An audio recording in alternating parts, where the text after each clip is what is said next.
నమస్కారం NC news కి స్వాగతం వార్తల్లోకి వెళ్లే ముందుగా హెడ్లైన్స్ భూ భారతి కింద భూ సమస్యల పరిష్కారంపై జూన్ 3 నుంచి ప్రతి మండలాల్లో రెవెన్యూ సదస్సులు భూ భారతిపై అధికారులతో collector Rajiv Gandhi Hanumanthu conference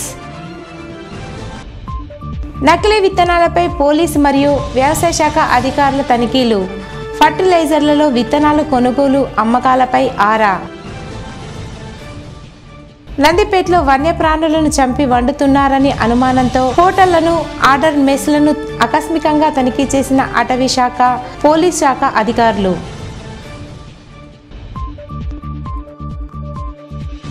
GG foundation ఆధ్వర్యంలో ఆర్మూర్ ప్రెస్ క్లబ్ సభ్యులకు సన్మానం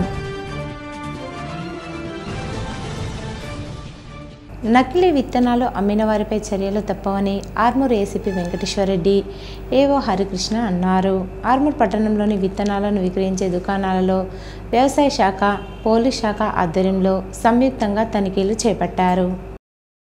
ఈ సందర్భంగా వారు మాట్లాడుతూ ఖరీఫ్ సీజన్ ప్రారంభమవుతుందని రైతులకు నాణ్యమైన విత్తనాలు విక్రయించాలని రైతులు సైతం విత్తనాలు కొనుగోలు చేసేటప్పుడు తప్పకుండా రసీదులు పొందాలని సూచించారు. పై అధికారుల ఆదేశాల మేరకు ఆర్మూర్ పట్టణంలో 3 రోజుల పాటు తనిఖీలు నిర్వహించడం జరుగుతుందని తెలిపారు. ఈ కార్యక్రమంలో ఆర్మూర్ ఎస్హెచ్ఓ సత్యనారాయణ గౌడ్ తదితరులు ఉన్నారు. ఖరీఫ్ సీజన్ సమీపిస్తున్న సమయంలో లోకల్ వ్యవసాయ శాఖ మరియు లోకల్ పోలీస్ అధికారులు ఏసీపీ గారు ఆర్మూర్ ప్రాంతంలో ఉన్నటువంటి విత్తన షాపులను ఇన్స్పెక్ట్ చేయడం జరిగింది. ఖరీఫ్కి పోతున్నటువంటి విత్తనాలు ఏవైతే ఉన్నాయో అవి నాణ్యమైన విత్తనాలు సరఫరా చేసేటట్టు చూస్తూ ప్రతి షాప్కి లైసెన్సు మరియు వాళ్ళు తెచ్చుకున్న విత్తనాలు కానీ చెక్ చేయడం జరిగింది. దాన్ని ల్యాబ్ కూడా పంపించడం జరుగుతుంది. అందరూ నాణ్యమైన విత్తనాలనే తీసుకోవాలని వ్యవసాయ శాఖ ద్వారా కోవడం జరుగుతుంది. రైతులు తప్పనిసరిగా బిల్లు తీసుకొని వాళ్ళ ఫోన్ నెంబర్ కూడా షాప్లో నమోదు చేయించుకోవాల్సిందిగా వ్యవసాయ శాఖ తరఫున కోవడం జరుగుతుంది. ఆ బిల్లు తప్పనిసరిగా సీజన్ మొత్తం పెట్టుకోవాల్సిందిగా సీజన్లో మొత్తం పంట అమ్మే వరకు ఆ రసీదును భద్రపరచుకోవాలని మేము కోరడం జరుగుతుంది. రైతులు కూడా సహకరించి మంచి దిగుబడులు పొందుతారని ఆశిస్తూ తనిఖీలు ఈ 2-3 రోజులు కంప్లీట్ చేయవలసిందిగా మాకు పైనుంచి ఆదేశాలు కాబట్టి ప్రధానంగా పనిచేయడం జరుగుతుంది. ప్రభుత్వం ప్రతిష్టాత్మకంగా అమల్లోకి తెచ్చిన భూభారతి చట్టం కింద భూ సంబంధిత సమస్యలపై రైతులు ప్రజల నుండి దరఖాస్తులను స్వీకరించేందుకు వీలుగా జూన్ 3 నుండి అన్ని మండలాల్లో గ్రామాల వారీగా చేపట్టనున్న రెవెన్యూ సదస్సులను సమర్థవంతంగా నిర్వహించాలని కలెక్టర్ రాజీవ్ గాంధీ హనుమంతు సూచించారు. సమీకృత జిల్లా కార్యాలయాల సముదాయం కాన్ఫరెన్స్ హాల్లో శనివారం తహసీల్దార్లు నాయబ్ తహసీల్దార్లు రెవెన్యూ ఇన్స్పెక్టర్లు సర్వేయర్లకు రెవెన్యూ సదస్సుల నిర్వహణ దరఖాస్తుల పరిశీలన క్షేత్రస్థాయిలో సమగ్ర విచారణ తదితర అంశాలపై అవగాహన కల్పించారు. పవర్ పాయింట్ ప్రజెంటేషన్ ద్వారా భూభారతి చట్టంలోని నిబంధనల గురించి దరఖాస్తులను పరిష్కరించాల్సిన తీరును తెలియజేశారు. ఇప్పటికే పైలట్ ప్రాతిపదికన జిల్లాలోని మెండోరా మండలంలో గల 8 గ్రామాలలో రెవెన్యూ సదస్సులను జరిపి క్షేత్రస్థాయి విచారణ నిర్వహించడం జరిగిందని కలెక్టర్ తెలిపారు. అదే తరహాలో ప్రస్తుతం జిల్లా వ్యాప్తంగా అన్ని గ్రామాలలో సదస్సులను పకడ్బందీగా నిర్వహించాలని సూచించారు. ప్రభుత్వ మార్గదర్శకాలను తూచా తప్పకుండా పాటిస్తూ నూతన ఆర్ఓఆర్ చట్టంలో పొందుపరిచిన నిబంధనలకు అనుగుణంగా దరఖాస్తుల స్వీకరణ వాటి పరిశీలన విచారణ ప్రక్రియలను నిర్వహించాలన్నారు. జూన్ 3 నుండి 20వ తేదీలోపు రెవెన్యూ సదస్సులను విజయవంతంగా పూర్తి చేయాలని గడువు విధించారు. ప్రతిరోజు ఉదయం 9 గంటలకు సదస్సులు ప్రారంభం కావాలని సాయంత్రం వరకు అందుబాటులో ఉంటూ దరఖాస్తులు స్వీకరించాలన్నారు. నిర్ణీత షెడ్యూల్ను అనుసరిస్తూ రెవెన్యూ బృందాలు సకాలంలో గ్రామాలకు చేరుకోవాలని సదస్సుల నిర్వహణకు సంబంధించిన సమాచారాన్ని 1-2 రోజుల ముందే ఆ ప్రాంత రైతులు ప్రజలకు తెలిసేలా విస్తృత ప్రచారం చేయాలన్నారు. రెవెన్యూ సదస్సులు నిర్వహించే చోట తాగునీరు సరిపడా నీడ కుర్చీలు వంటి మౌలిక సదుపాయాలు అందుబాటులో ఉండేలా చూడాలన్నారు. దరఖాస్తుల స్వీకరణ కోసం కౌంటర్ ఏర్పాటు చేయాలని దరఖాస్తుదారులకు సహకరించేలా హెల్ప్ డెస్క్ను అందుబాటులో ఉంచాలని సూచించారు.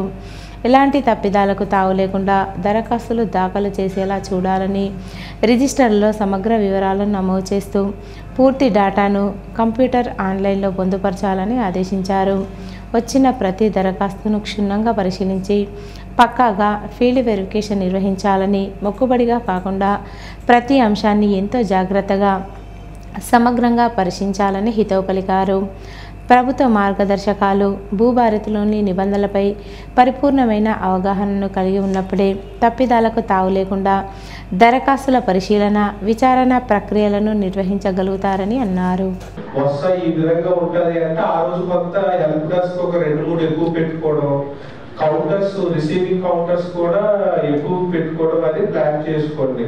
అంటే కొన్ని చిన్న విలేజ్లు ఉంటాయి, కొన్ని పెద్ద విలేజెస్ ఉంటాయి.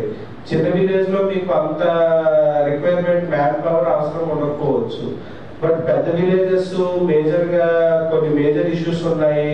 అసైన్మెంట్ పట్టాలు ఇచ్చారు, తర్వాత ఇప్పుడు వాళ్ళకి అసైన్మెంట్ పట్టాలు ఇవ్వలేదు, ఫారెస్ట్ వాళ్ళు క్లెయిమ్ చేస్తున్నారు.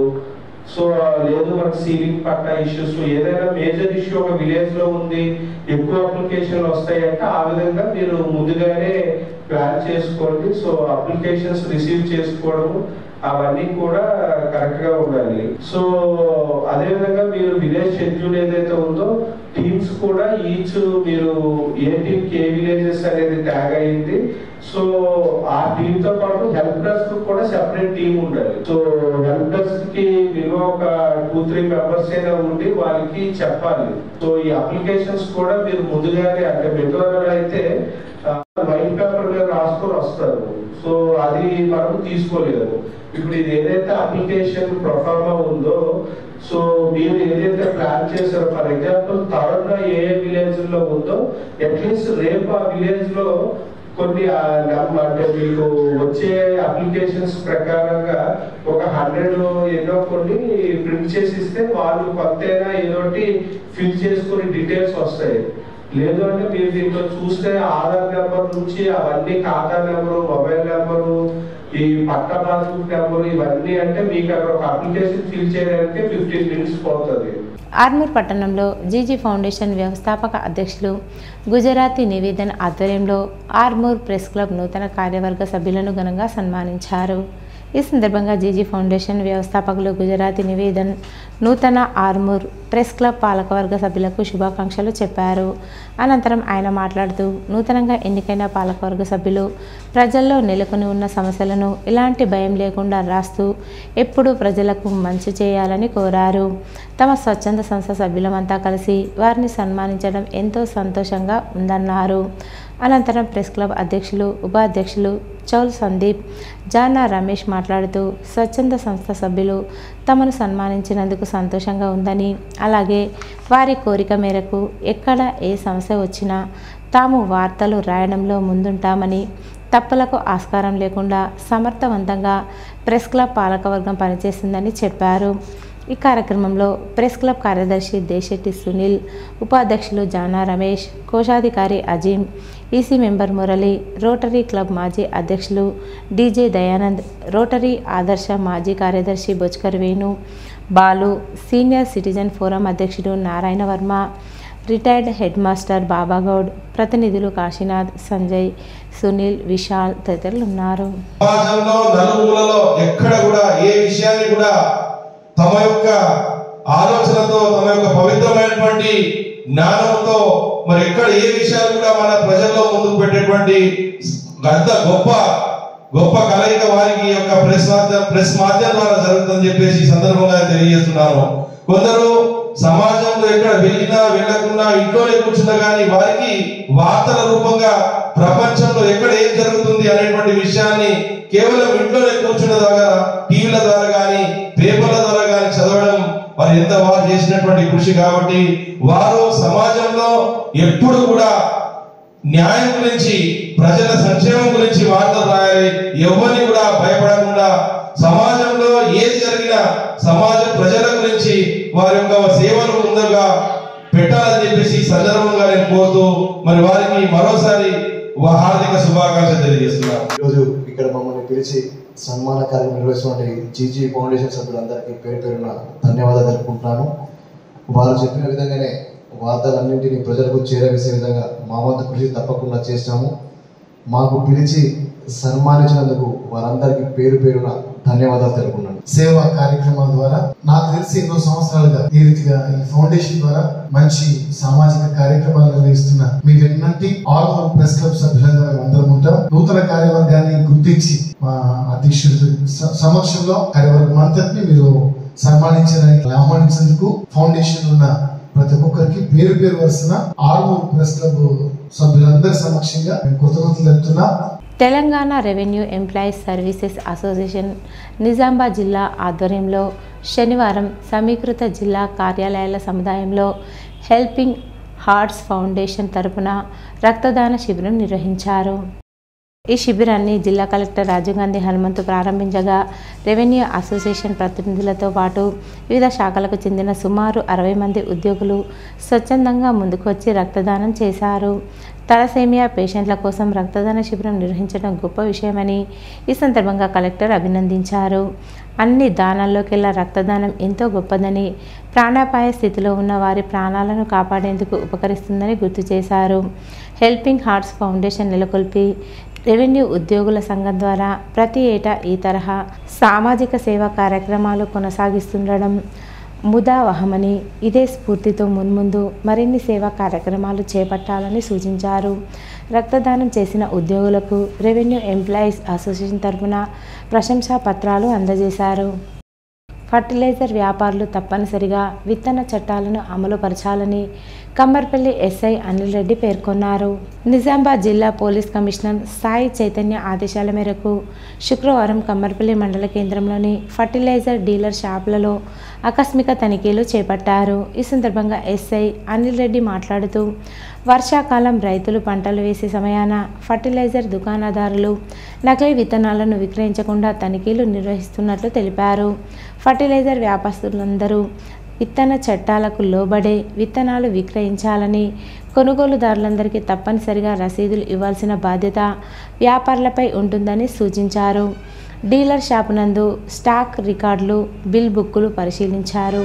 నకిలీ విత్తనాలు, ఎరువులు రైతులకు అమ్మితే పీడీ యాక్ట్ కేసులు నమోదు చేసి జైలుకు పంపిస్తామని హెచ్చరించారు.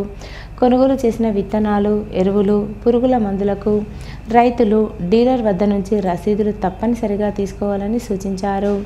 సీడ్ లైసెన్స్ కొనుగోలుదారులకు కనిపించే విధంగా పెట్టాలని, ధరల పట్టిక రైతులకు కనిపించే విధంగా ఉంచాలన్నారు. వేల్పూర్ మండలంలోని రామన్నపేట గ్రామంలో అంగరంగ వైభవంగా పెద్దమ్మ తల్లి బోనాల పండుగను ముదిరా సంఘం ఆధ్వర్యంలో నిర్వహించారు. వేల్పూర్ మండలం రామన్నపేట గ్రామ ముదిరా సంఘం ఆధ్వర్యంలో వారి కులదైవం పెద్దమ్మ తల్లికి పవిత్ర గంగా జలాలతో అభిషేకం చేసి ప్రత్యేక పూజలు జరిపి నైవేద్యం సమర్పించారు. ప్రతి సంవత్సరం లాగే ఈ సంవత్సరం ముదిరా సంఘం వారు పెద్దమ్మ తల్లికి బోనాలు సమర్పించి వనభోజనాలు ఏర్పాటు చేసుకుంటామని ఆలయ కమిటీ పెద్ద మనుషులు తెలిపారు. ముదిరా సంఘ కుల సభ్యులు కుటుంబ సభ్యులతో అధిక సంఖ్యలో పాల్గొని పెద్దమ్మ తల్లికి బోనాలతో, డప్పు వాయిద్యాలతో గ్రామ వీధుల గుండా వెళ్ళి అమ్మవారికి బోనంలో తీసుకెళ్లిన నైవేద్యం సమర్పించి మొక్కులు చెల్లించుకున్నారు. ఈ కార్యక్రమంలో ముదిరా సంఘం పెద్ద మనుషులు జాగర్ల గంగాధర్, గడ్డం గంగాధర్, చిన్నయ్య, లింబాద్రి, గంగాధర్, గంగయ్య, సంఘ సభ్యులు, మహిళలు తదితరులు పాల్గొన్నారు. నందిపేట మండల కేంద్రంలోని హోటళ్లను మరియు ఆర్డర్ మెస్సులను అటవీశాఖ అధికారులు మరియు పోలీసులు అధికారులు ఆకస్మికంగా తనిఖీ చేశారు. సందర్భంగా వారు మాట్లాడుతూ, అటవీ ప్రాణులను చంపిన, వండిన కఠిన చర్యలు తప్పవని హోటల్ నిర్వాహకులకు, ఆర్డర్ మెస్ నిర్వాహకులకు హెచ్చరించారు.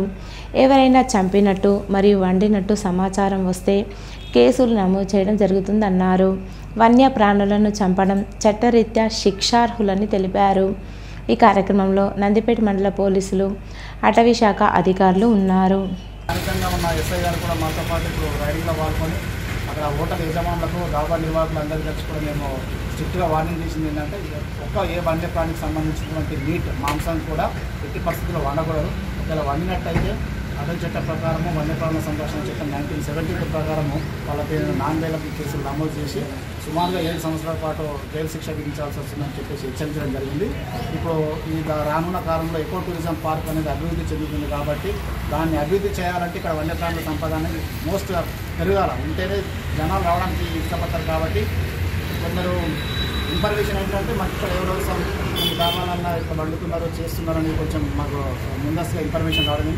దాన్ని అలర్ట్ చేయడానికే ఈ విధంగా మేము పోలీస్ సిబ్బందితో కలిసి మేము రైడ్ చేసినాము. వాళ్ళందరికీ నోటీసులు ఇస్తున్నాము. నందిపేట మండల కేంద్రంలో దాదాపుగా వెంకటేశ్వర నందిపేట ఒక 10-15 డాబాలున్నట్టు గుర్తించినాం. ఈచ్ అండ్ ఎవ్రీ డాబాకి వెళ్ళి నోటీసులు ఇచ్చి వాళ్ళకి స్ట్రిక్ట్ వార్నింగ్ చేస్తాము.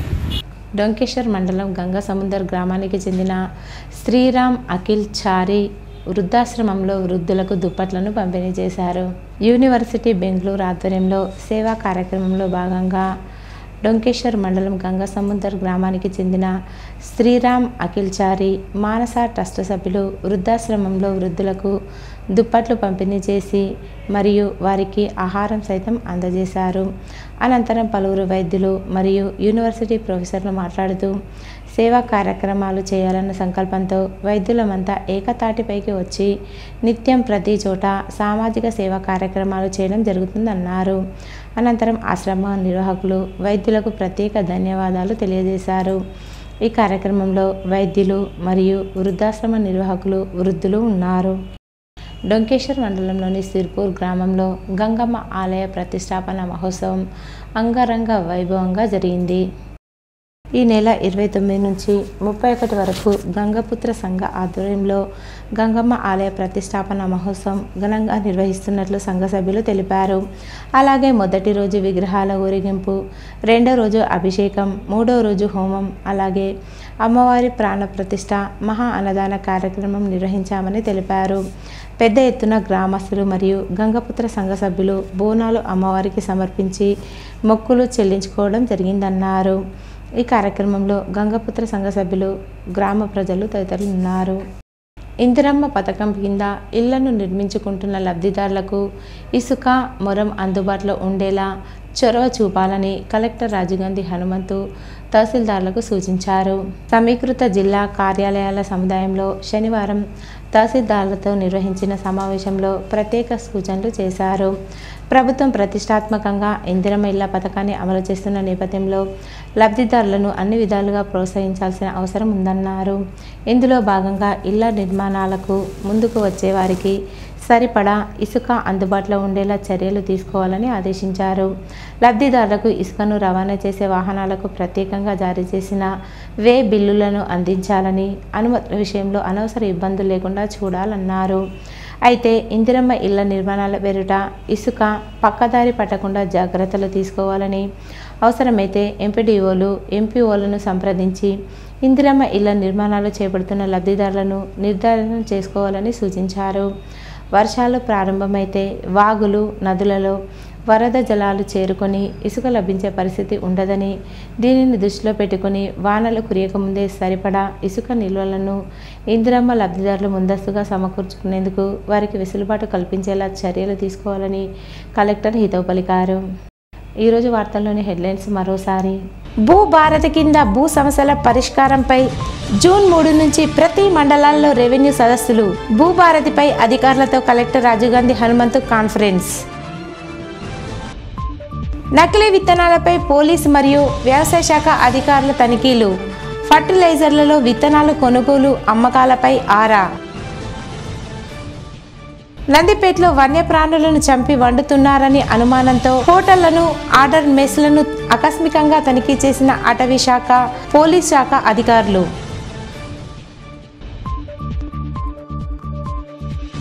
జీజీ ఫౌండేషన్ ఆధ్వర్యంలో ఆర్మూర్ ప్రెస్ క్లబ్ సభ్యులకు సన్మానం. ఇవి ఈరోజు బులెటిన్లోని విశేషాలు. తిరిగి వచ్చే బులెటిన్లో కలుసుకుందాం. అంతవరకు సెలవు. నమస్కారం.